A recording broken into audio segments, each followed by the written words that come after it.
how do you break down silos? Because communication and coordination tends to be the issue we deal with in our lives, whether it's with a significant other, your children, at work.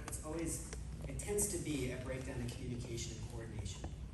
What we decided is, partly when we look at the literature and we look at some best practice organizations, shared decision making makes us think about what we want to invest in, how we think about talent development, how we think about issues and opportunities.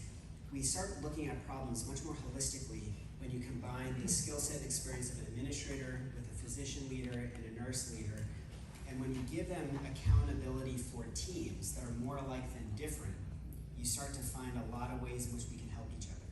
A good example would be, we have a critical care triad, and they have accountability across our surgical, medical, cardiovascular, neurocritical care, ICUs. So when we think about staffing, we think about best practices for bedside care, we think about evidence-based protocol deployment.